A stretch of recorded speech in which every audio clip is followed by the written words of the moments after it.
اور داؤد نے ان سرداروں سے جو ہزار ہزار اور سو سو پر تھے، یعنی ہر ایک سر لشکر سے صلاح لی۔ اور داؤد نے اسرائیل کی ساری جماعت سے کہا، اگر تم کو اچھا لگے اور خداوند ہمارے خدا کی مرضی ہو تو آؤ ہم ہر جگہ اسرائیل کے سارے ملک میں اپنے بھائیوں کو، جن کے ساتھ کاہن اور لاوی بھی اپنے نواحی دار شہروں میں رہتے ہیں، کہلا بھیجیں تاکہ وہ ہمارے پاس جمع ہو اور ہم اپنے خدا کا صندوق پھر اپنے پاس لے آئیں، کیونکہ ہم ساؤل کے ایام میں اس کے طالب نہ ہوئے۔ تب ساری جماعت بول اٹھی کہ ہم ایسا ہی کریں گے، کیونکہ یہ بات سب لوگوں کی نگاہ میں ٹھیک تھی۔ تب داؤد نے مصر کی ندی سہور سے حمات کے مدخل تک کے سارے اسرائیل کو جمع کیا تاکہ خدا کے صندوق کو قریت یاریم سے لے آئیں۔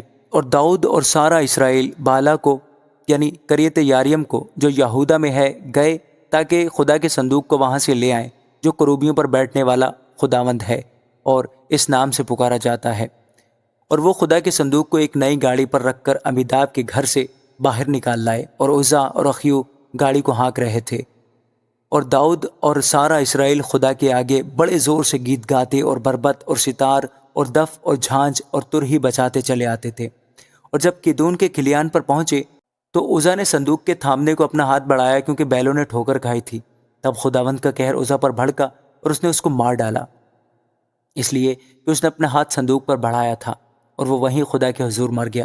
تب داؤد اداس ہوا، اس لیے کہ خداوند عزا پر ٹوٹ پڑا، اور اس نے اس مقام کا نام پرس عزا رکھا جو آج تک ہے۔ اور داؤد اس دن خدا سے ڈر گیا اور کہنے لگا کہ میں خدا کے صندوق کو اپنے ہاں کیوں کر لاؤں؟